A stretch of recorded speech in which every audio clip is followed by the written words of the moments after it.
हम समझते हैं 17 से पहले प्रत्याशी भी उतरेगा, नामांकन भी होगा और समाजवादी पार्टी को तो क्या कैसे होगा हमें नहीं मालूम, लेकिन भारतीय जनता पार्टी का कमल निशान चुनाव लड़ रहा, कमल खिलेगा, कमल जीतेगा। मैनपुरी पहुंचे उत्तर प्रदेश सरकार के पर्यटन एवं संस्कृति मंत्री ठाकुर जयवीर सिंह ने मैनपुरी में होने वाले लोकसभा उपचुनाव को लेकर कहा कि जल्द ही भारतीय जनता पार्टी अपने प्रत्याशी को चुनावी मैदान में उतारेगी। आगे उन्होंने कहा कि समय आने पर पता चल जाएगा कि मैनपुरी से किस प्रत्याशी को लोकसभा का टिकट दिया जाएगा।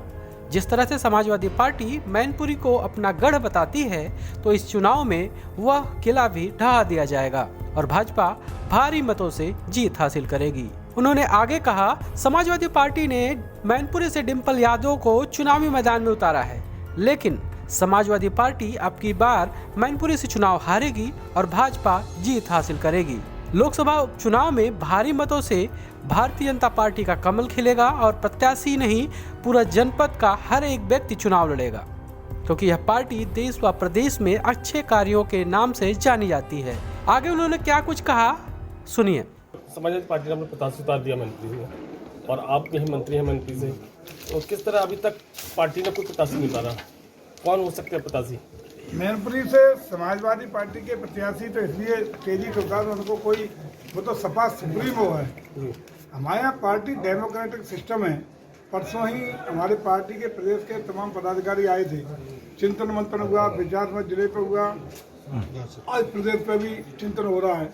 हम समझते हैं 17 से पहले प्रत्याशी भी उतरेगा, नामांकन भी होगा और समाजवादी पार्टी को तो क्या कैसे होगा हमें नहीं मालूम, लेकिन भारतीय जनता पार्टी का कमल निशान चुनाव लड़ रहा, कमल खिलेगा, कमल जीतेगा। क्या आप मैदान में आ रहे हैं? मैंने कहा ना आपको, हिंदुस्तान का रहने वाला कोई भारतीय नागरिक ही यहाँ से चुनाव लड़ेगा। नहीं, अभी तो सुनने आ रहा कोई 60-50 उतारा जाएगा और नाम बहुत चल रही है, तो उसमें इस बारे में आपका क्या कहना है? मैंने कहा आपको, भारतीय जनता पार्टी का कार्यकर्ता यहाँ से प्रत्याशी होगा, अच्छा प्रत्याशी होगा, जीताऊ प्रत्याशी होगा, जीतने के लिए चुनाव भारतीय जनता पार्टी लड़ेगी। लेकिन प्रत्याशी हमारा क्या होगा, कौन होगा, इसका विषय तो हम लोगों का नेतृत्व तय करेगा। हालांकि नाम चलते रहे, कल पूरे दिन रापड़ना का नाम भी चला, शाम को बात चली कि बघेल साहब आ रहे हैं जो कह रहे थे, वो उनकी चर्चा चल रही थी। कल माननीय मंत्री जी पार्टी की ओर से, प्रेस की ओर, मीडिया की ओर से, मीडिया में अंदर खाने मीडिया की ओर से है ना, पार्टी का कोई नाम कहीं से कोई आया होता था। अब मीडिया का आकलन होता है, अपने तरीके चर्चा करते हैं, वो उस पर हम लोग क्या रोक नहीं। आपके मतलब बहुत कम समय रह गया, अभी तक प्रत्याशी उतारा नहीं गया और लंबा क्षेत्र, तो किस प्रकार से आप चुनाव क्षेत्र में प्रत्याशी चुनाव नहीं लड़ेगा।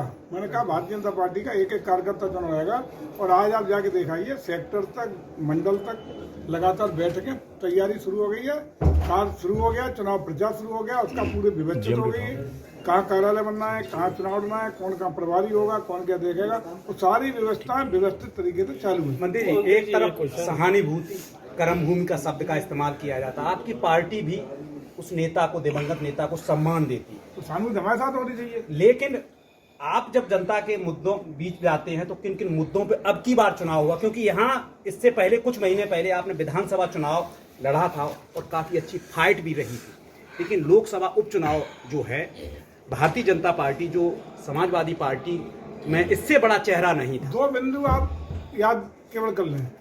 2019 में समाजवादी पार्टी के प्रत्याशी के रूप में आदरणीय मुलायम सिंह यादव, जो समाजवादी पार्टी के राष्ट्रीय अध्यक्ष है, जो संस्थापक हैं, राष्ट्रीय अध्यक्ष थे, और मैं समझता हूँ उन्हीं के नाम पे अगली पीढ़ी खा पी रही है, वो स्वयं प्रत्याशी थे।